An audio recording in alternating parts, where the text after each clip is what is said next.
Hi guys, 5th class తెలుగులో ఈరోజు 5th lesson చదువుకున్నా అండి. తోలుబొమ్మలాట ఒక జానపద కళ అనే ఈ పాఠాన్ని మనం చదువుకుందాం. దీని యొక్క కవి కేవి రామకృష్ణ. తోలుబొమ్మలాట ఒక జానపద కళ అని ఈ పాఠాన్ని రాసిన వారు ఎవరు? కేవి రామకృష్ణ గారు. ఓకేనా. ఇది వ్యాసం ఆధారంగా రాశారు. ఈ తోలుబొమ్మలాట అనేది ఏం ఆధారంగా రాశారు? వ్యాసం ఆధారంగా. ఇక్కడ 2 బిట్లు చెప్పాను. తోలుబొమ్మలాట ఒక జానపద కళ అనే పాఠాన్ని కేవి రామకృష్ణ గారు రచించారు. ఈ తోలుబొమ్మలాట అనేది వ్యాసం ఆధారంగా రాశారు. ఓకేనా. తోలుబొమ్మలాట ఒక జానపద కళ. దాదామి దకధిమి తోలుబొమ్మ, దీని తమాషా చూడరా మాయబొమ్మ. పిల్లలు, మీరెప్పుడైనా తోలుబొమ్మలాట గురించి విన్నారా? అది మన ప్రాచీన జానపద కళ. ఈ తోలుబొమ్మలాట అనేది ఏంటిది? మన ప్రాచీన జానపద కళ. తోలుబొమ్మలాట అనేది జానపద కళ, నృత్యమా, లేకపోతే ఇట్లా కొన్ని ఆప్షన్స్ ఇచ్చి అడగొచ్చు అనమాట. అప్పుడు మనం తోలుబొమ్మలాట అనేది ఏమని చెప్పాలి? ఇది ఒక ప్రాచీన జానపద కళ. ఎందరో గొప్ప గొప్ప కళాకారులు వందల సంవత్సరాలుగా తోలుబొమ్మలాట కళకు జీవం పోశారు. మనం తోలుబొమ్మలాట గురించి తెలుసుకుందాం. 90 ఆమడలైనా వెళ్ళి తోలుబొమ్మలాట చూడాలి అనే ప్రాచీన నానుడి వలన ఆనాటి గ్రామీణ జీవితాల్లో తోలుబొమ్మలాట ఎంత ప్రాముఖ్యం ఇచ్చారో తెలుస్తుంది. తోలుబొమ్మలాట క్రీస్తుపూర్వం 3వ శతాబ్దం నాటికే తెలుగు ప్రచారంలో ఉన్నట్టు తెలుస్తుంది. మన ఆంధ్రాలో తూర్పుగోదావరి, వైఎస్ఆర్, కడప, అనంతపురం, శ్రీకాకుళం, విశాఖపట్నం జిల్లాల్లో తోలుబొమ్మలాట కళాకారులు ఉన్నారు. ఎక్కడెక్కడండి? ఆంధ్ర, తూర్పుగోదావరి, వైఎస్ఆర్, కడప, అనంతపురం, శ్రీకాకుళం, విశాఖపట్నం. తోలుబొమ్మలాట కళాకారులు ఏ ఏ రాష్ట్రాల్లో ఉన్నారు? ఏ ఏ జిల్లాల్లో ఉన్నారు? ఆంధ్రాలో, తూర్పుగోదావరి జిల్లాల్లో, వైఎస్ఆర్ కడప జిల్లా, అనంతపురం, శ్రీకాకుళం, విశాఖపట్నం జిల్లాల్లో వీళ్ళు ఉన్నారు. మహారాష్ట్ర నుండి వలస వచ్చిన కులస్తుల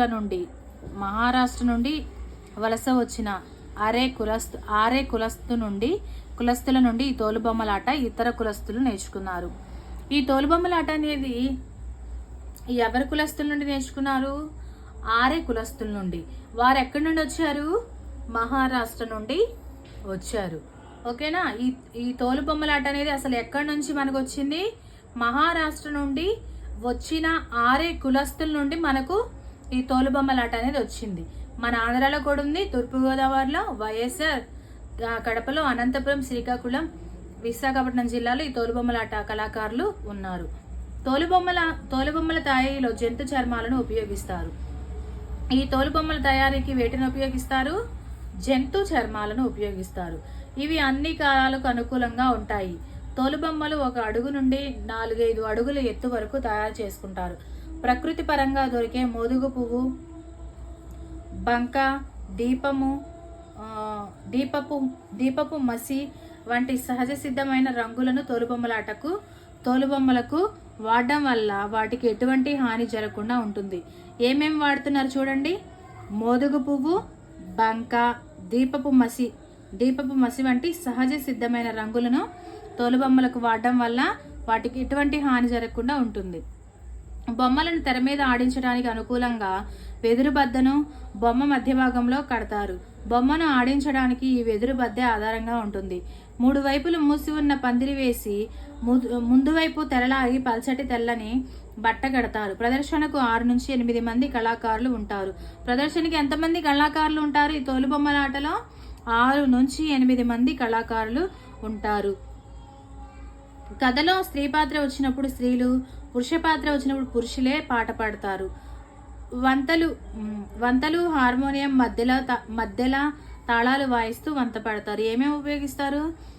వంతల హార్మోనియం మధ్యలో తాళాలు వాయిస్తూ వంత పాడతారు. తోలుబొమ్మల ఆటలో చెప్పే భాగవత కథల్లో ఎక్కువగా భక్త ప్రహ్లాద,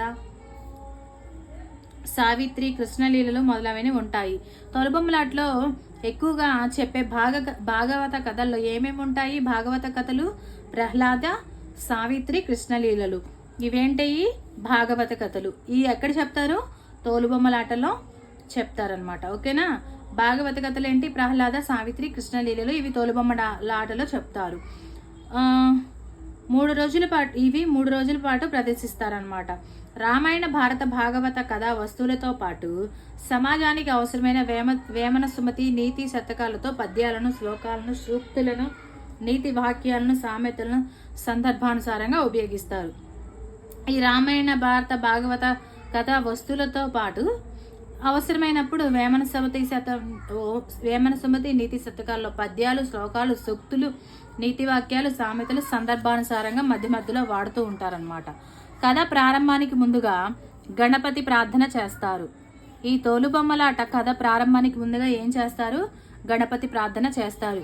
ప్రతిదీ ఇంపార్టెంటే, ప్రతిదీ కూడా మీరు మైండ్లో ఇంకా అలా స్టోరేజ్ చేసుకోవాల్సిందే. తోలుబొమ్మలాట కథ ప్రారంభానికి ముందు ఎవరిని ప్రార్థన చేస్తారంటే అని కూడా అడగవచ్చు. గణపతికి ప్రార్థన చేస్తారు. తోలుబొమ్మలాటలో ప్రదర్శన నాటక రాగంతో ప్రారంభించి సురభి రాగంతో ముగిస్తారు. పిల్లలు తోలుబొమ్మలాటలో ముఖ్యంగా పిల్లలను, ఇతర సామాన్య జనాన్ని నవ్వించే 2 హాస్య పాత్రలు ఉంటాయి. అవి కేతిగాడు, బంగారక్క. కేతిగాడినే జుట్టు పోలిగాడు అని కూడా అంటారు. వీరు ప్రదర్శన మధ్యలో ప్రత్యక్షమై చమత్కారంగా మాట్లాడుతూ ప్రేక్షకుల్ని కడుపుబ్బా నవ్విస్తుంటారు. పిల్లలకు ఈ కళపై శిక్షణ ఇస్తారు. తోలుబొమ్మలు తయారు చేయడం, వాటిని ఆడించడం, పద్యాలు, పాటల గానం, సంభాషణలు పలికే తీరు తదితర అంశాలపై తర్ఫీదునిస్తారు. తోలుబొమ్మలాటలో ప్రదర్శించే కథలు, గాథలు పుస్తక రూపంలో ఉండవు. కనుకనే పిల్లలు వీటిని ముఖతా పారాయణం, ఒకరు చెప్తుంటే విని నేర్చుకోవడం. ముఖతా పారాయణం అంటే ఏంటి? ఒకరు చెప్తుంటే విని నేర్చుకునేదాన్ని ముఖతా పారాయణం అంటారు. నేర్చుకోవడం చేస్తారు. ఇందుకు వారికి మంచి జ్ఞాపక శక్తి కావాలి, ప్రదర్శన నైపుణ్యం కూడా కావాలి. ఏ కళారూపమైన రక్తి కట్టేది కళాకారుని నైపుణ్యంతోనే. కళల ద్వారా మానవ నాగరికత ప్రతిబింబిస్తుంది. కళల ద్వారా ఏం ప్రతిబింబిస్తుంది? మానవుని యొక్క నాగరికత. జానపద కళలు ఒక తరం నుంచి మరొక తరానికి శృత పాండిత్యంతో ప్రవహిస్తూ ఉంటాయి. ఈ కళలు కాలగర్భంలో కలిసిపోకుండా కొందరు పరిశోధకులు గ్రంథస్థం కూడా చేస్తున్నారు. పగటి వేషాలు, కోలాటాలు, బుర్ర కథ, ఒగ్గు కథ, జముకుల కథలు వంటి ఎన్నో జానపద కళలను కాపాడుకోవాల్సిన బాధ్యత మన అందరిది. పగటి వేషాలు అనేది ఏంటిది? జానపద కళ. కోలాటాలు జానపద కళ, బుర్ర కథ జానపద కథ, ఒగ్గు కథ జానపద కథ, జముకులు ఇది కూడా జానపద కళ. ఇలా ఎన్నో జానపద కళలను కాపాడుకోవాల్సిన బాధ్యత మనందరిది. సంస్కృతిని కాపాడుకోవడం మన కర్తవ్యం. కాబట్టి పిల్లలు వివిధ జానపద కళారూపాల పాటలు, నృత్యాలు నేర్చుకుని ప్రదర్శించి కళలను ఆదరిద్దాం. ఈ పాఠంలో ఉన్న అర్థాలు చూద్దండి. ప్రాచీన, పాత, పురాతన. ప్రాముఖ్యం, ప్రాధాన్యం. ఆమడ, 8 మైళ్ళ దూరం. శతాబ్దం, 100 సంవత్సరాలు. దశాబ్దం అంటే 10. నానుడి, వాడుకగా అనే మాట, సామెత. తర్ఫీదు, నానుడి అంటే ఏంటి? వాడుకగా అనే మాట ప్లస్ సామెత. తర్ఫీదు, శిక్షణ, అభ్యాసం. రక్తి కట్టడం అంటే అలంకరించడం. శృత పాండిత్యం, వినడం ద్వారా నేర్చుకోవడం. శృత పాండిత్యం అంటే ఏంటి? వినడం ద్వారా నేర్చుకోవడం. చమత్కారం, నేర్పు. పారాయణం, శ్రద్ధగా చదవడం. పారాయణం అంటే శ్రద్ధగా చదవడం. తోలుబొమ్మలాట ఏ జిల్లాలో ప్రదర్శిస్తారు? చూడండి, ఆంధ్ర,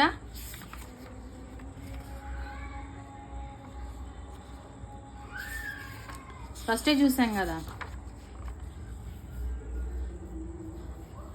ఆంధ్ర, తూర్పుగోదావరి, వైఎస్ఆర్ కడప, అనంతపురం, శ్రీకాకుళం వీటన్నిటిలో తోలుబొమ్మల ఆట అనేది ప్రదర్శిస్తారు. తోలుబొమ్మల తయారీలో వాడే రంగులు ఏంటి? చూడండి, మోదుగ పువ్వు, బంక, దీపపు మసి వంటి సహసిద్ధమైన రంగులు. తర్వాత తోలుబొమ్మల ఆటలో నవ్వించే పాత్రలు ఏంటి? చిన్నపిల్లలు, మధ్యలో వచ్చే చిన్నపిల్లలు కేతిగాడు, బంగారక్క, కేతిగాడు అనే జుట్టు పోలిగాడు, వీళ్ళందరూ హాస్య పాత్రలు అన్నమాట ఈ రెండు. రెండా నాలుగా? కేతుగాడు, బంగారక్క, కేతుగాడు అనే జుట్టు పోలిగాడు. ముగ్గురు. కేతుగాడు, బంగారక్క, కేతుగాడు అనే జుట్టు పోలిగాడు. వీళ్ళే తోలు బొమ్మలాటలు నవ్వించే పాత్రలు. చూడండి. తప్పెడగుండ్లు జానపద కళారూపాల్లో ఒకటైన తప్పెడగుండ్లు ప్రత్యేకించి ఉత్తరాంధ్రలో ఎక్కువగా కనిపిస్తుంది. ఈ తప్పెడగుండ్లు అనేది ఎక్కడ ఎక్కువగా కనిపిస్తుంది? ఉత్తరాంధ్రలో. గుండ్రంగా రేగుతో చేసిన తప్పెట్లను ఈ బృందం కళాకారులు మెడలో వేసుకొని పాడుతూ ఆ పాటకు అనుగుణంగా గుండ్రంగా తిరుగుతూ నాట్యం చేస్తారు. పాటకు అనుగుణంగా తప్పెట్టను వాయిస్తుంటారు. ఈ వాయిద్యాల్ని గుండె మీద పెట్టుకొని వాయించడం కారణంగా దానికి తప్పెట గుండ్లు అనే పేరు వచ్చినట్లు తెలుస్తుంది. గుండె మీద పెట్టుకొని వాయించడం కారణంగా దీనికి తప్పెట గుండ్లు అనే పేరు వచ్చింది. తప్పెట గుండ్లు ఏ ప్రాంతానికి చెందినవి? ఉత్తరాంధ్ర ప్రాంతానికి. తప్పెట గుండ్లు అనే పేరు ఎలా వచ్చింది? గుండె మీద పెట్టుకొని వాయించడం వల్ల తప్పెట గుండ్లు అనే పేరు వచ్చింది. తప్పెట గుండ్లను ఎవరు ప్రదర్శించేవారు?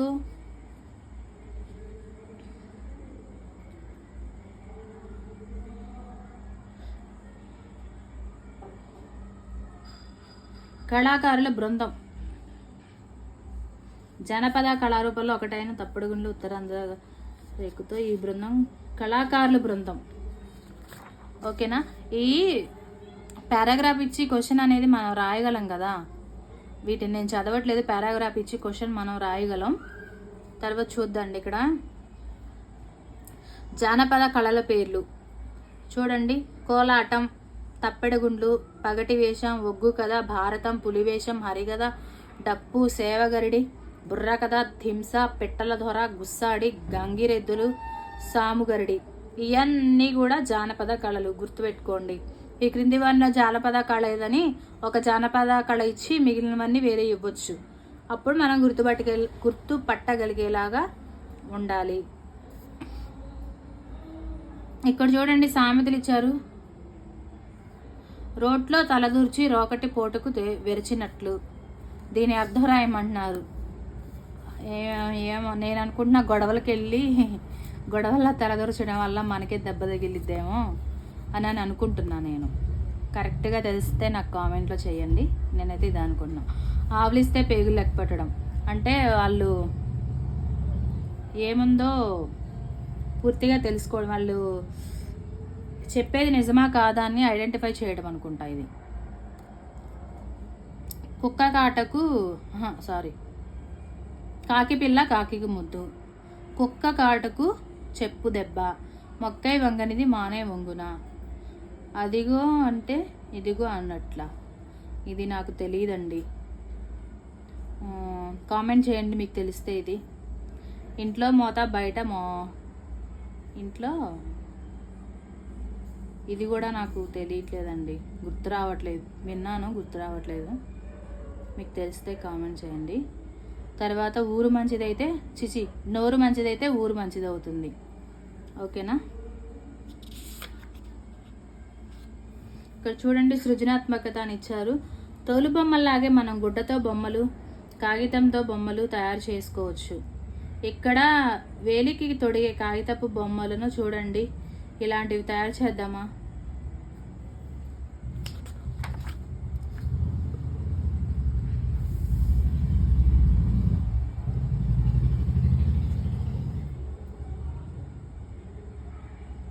వాల్మీకి రామాయణాన్ని రచించాడు. దశరథుడు అయోధ్యని పాలించాడు. సంఘ సంస్కర్తలు దురాచారాలను నిర్మూలించారు. నవీన్ ఎలుక వీరుడు కథ చదువుతున్నాడు. రామాయణాన్ని ఎవరు రచించారు? వాల్మీకి. అయోధ్యను ఎవరు పాలించారు? దశరథుడు. దురాచారాలను ఎవరు నిర్మూలించారు? సంఘ సంస్కర్తలు. ఎలుక వీరుడు కథను ఎవరు చదివారు? నవీన్. ఇవన్నీ మనం ఆన్సర్ చేయగలగాలండి. ఇంకా గ్రామర్ ఏదైనా ఉంటే చెప్తా. సమాపక క్రియ, అసమాపక క్రియ. ఒక క్రియాపదం వాక్యాన్ని పూర్తి చేస్తే అది సమాపక క్రియ. ఒక పదం వాక్యాన్ని పూర్తి చేయకపోతే అది అసమాపక క్రియ. చూడండి, ఇక్కడ ఒక గ్రామర్ మనకు పరిచయం చేశారు ఈ లెసన్ నుంచి. 1 సమాపక క్రియ, 2 అసమాపక క్రియ. సమాపక క్రియ అంటే ఏంటంటే ఒక వాక్యాన్ని పూర్తి చేయడం. ఎగ్జాంపుల్ ఇచ్చే చూడండి, సలీం పాఠం చదివాడు అంటే అది కంప్లీట్ అయిపోయింది కదా. సో వీటిని సమాపక క్రియలు అంటారు. ఆ వాక్యాన్ని పూర్తి చేయలేకపోతే అది అసమాపక క్రియ కదా. సలీం పాఠం చదివి, ఇంకా దీని కంటిన్యూషన్ ఏంటో ఉంది, ఇది వాక్యం అనేది ఎండ్ అవ్వలేదు కదా. సో దీన్ని అసమాపక క్రియ అంటారు. ఇట్లా ఇచ్చారనుకోండి, మనం సలీం పాఠం చదివాడు, ఇది అసమాపక క్రియ సమాపక క్రియ అని మనల్ని అడిగారనుకోండి, సమాపక క్రియ అనాలి. ఎండ్ అవ్వలేదు కాబట్టి ఇది అసమాపక క్రియ. విద్య వలన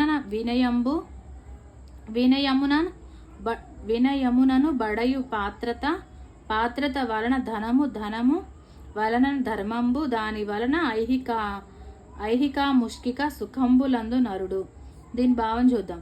మానవుడు విద్య వల్ల వినయాన్ని పొందుతాడు, వినయం వల్ల అర్హత వస్తుంది, అర్హత ధనాన్ని చేకూరుస్తుంది, ఆ ధనం ఉంటే ధర్మం చేయవచ్చు, ధర్మగుణం వల్ల ఈ లోకంలోను తర్వాత పరలోకంలోను సుఖాలు పొందుతాడు. పద్యం భావం చాలా బాగుందండి. విద్య వల్ల వినయం అనేది కలుగుతుంది. కానీ సమాజంలో అధిక విద్యావంతుల్లో దీన్ని మనం చాలా చోట్ల మిస్ అవుతున్నామండి.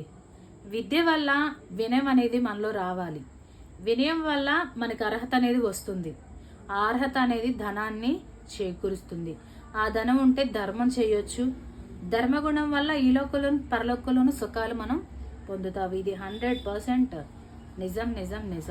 విద్య అనేది మనకి వినయాన్ని నేర్పాలండి.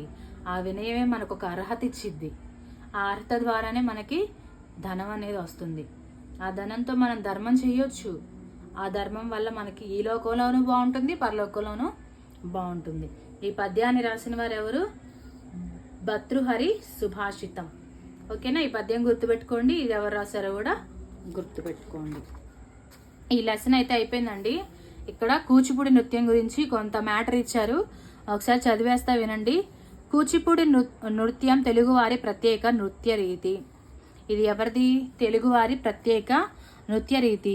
ఇది ఆంధ్ర రాష్ట్రంలో కృష్ణా జిల్లాలోని దివిసీమలో కూచిపూడి అనే గ్రామంలో కొన్ని శతాబ్దాల పూర్వం ఆవిర్భవించిన కళారూపం. ఇది ఎక్కడ? మన రాష్ట్రంలోనే, కృష్ణా జిల్లాలోనే దివిసీమలో కూచిపూడి అనే గ్రామం. నేను చూశానండి ఇది. ఈ గ్రామంలో కొన్ని శతాబ్దాల పూర్వం ఆవిర్భవించిన కళారూపం ఇది. ఇది తెలుగువారి ప్రత్యేక నృత్య రీతి. ఓకేనా? ఈ ఊరి పేరుతోనే ఇది ప్రసిద్ధి అయింది. కూచిపూడి అనే గ్రామంలోనే ఈ కూచిపూడి అనే నాట్యాన్ని ఈ ఊరి పేరుతోనే దీన్ని పాపులర్ చేశారు. సిద్ధేంద్ర యోగి కూచిపూడి నాటికలకు మూల పురుషుడు అంటారు. ఎవరు? సిద్ధేంద్ర యోగి. ఈయనెవరు? కూచిపూడి నాటికలకు మూల పురుషుడు అని ఎవరిని అంటారు? సిద్ధేంద్ర యోగుణ్ణి. ఆయన నాడు ప్రచారంలో ఉన్న యక్షగానాది కళాకారులను స్వీకరించి కూచిపూడి నృత్య ప్రక్రియను అభివృద్ధి చేశాడు. ఈయన రచించిన నాట్య నాటకం భామ కలాపం తెలుగులో ఇది మొట్టమొదటి నృత్య నాటకం. కూచిపూడి నాట్య కళాకారులు విస్తృతంగా ప్రదర్శించే నాటకం ఇది. నాట్యం అభినయ ప్రధానం. అభినయం 4 రకాలు. అవయవాల కదలికతో భావ వ్యక్తీకరణ, అంగికాభినయం, భాష ద్వారా వ్యక్తీకరణ, వాచికాభినయం, వేషం ద్వారా భావ వ్యక్తీకరణ, ఆహార్యాభినయం, శరీరంలో కలిగే మార్పుల ద్వారా భావ వ్యక్తీకరణ, సాత్వికాభినయం. కూచిపూడి కళాకారులు తమ నృత్య నాటకాలతో పాటు పగటి వేషాలు కూడా వేస్తారు. వాళ్ళు వేసే పగటి వేషాల్లో ప్రధానమైనది అర్ధనారీశ్వర వేషం. అర్ధనారీశ్వర వేషంలో కుడివైపు పురుషుడు, ఎడంవైపు స్త్రీ ఉంటారు. ఈ 2 వేషాలను వేరు చేస్తూ పైనుండి కింది వరకు ఒక తెర ఉంటుంది. ఒక వేషం మాట్లాడేటప్పుడు రెండో వైపున తెర కప్పుతుంది. జనానికి వినోదం కలిగించడం, వారిని నాటకం వైపు ఆకర్షించడం ఈ పగటి వేషాల ప్రయోజనం. ఈ వేషాల ద్వారా సాంఘిక దురాచారాలను విమర్శించడం కూడా ఉంది. కూచిపూడి నాటక ప్రదర్శనలను భగవతి మేళ అని కూడా అంటారు. ఈ కూచిపూడి నాటక ప్రదర్శనలు ఏమంటారు? భగవతి మేళ అని కూడా అంటారు. వీటిల్లో స్త్రీ పురుష పాత్రలు రెండూ ఉంటాయి. కానీ ఇటీవల వరకు స్త్రీ పాత్రను కూడా పురుషులే ధరించేవారు. ఇప్పుడు స్త్రీలు కూడా ధరిస్తున్నారు. క్రీస్తు శకం క్రీస్తు శేషులు భాగవతుల రామయ్య, హరిమాధవయ్య, చింతా వెంకటరామయ్య, తాడేపల్లి పేరయ్య, భాగవతుని విస్సయ్య, వెంపటి వెంకటనారాయణ, దర్భా వెంకటేశ్వర్లు, వేదాంతం పార్వతీశం, వేదాంతం వెంకటచలాపతి, వేదాంతం రామకృష్ణయ్య, వేదాంతం రాఘవయ్య, చింతా కృష్ణమూర్తి, వేణుగోపాలకృష్ణ శర్మ, వేదాంత రత్తయ్య శర్మ, వేదాంతం సీతారామ శాస్త్రి మొదలైన వారు కూచిపూడి నాట్యాన్ని విశ్వవ్యాప్తం చేశారు. ఈ పేర్లన్నీ కూడా గుర్తుపెట్టుకోండి. ఈ లెసన్ ఇంతటితో కంప్లీట్ అయిపోయిందండి. పెన్నేటి పాట అనేది నెక్స్ట్ లెసన్. నెక్స్ట్ వీడియోలో ఈ లెసన్ని చూద్దాం. Thank you.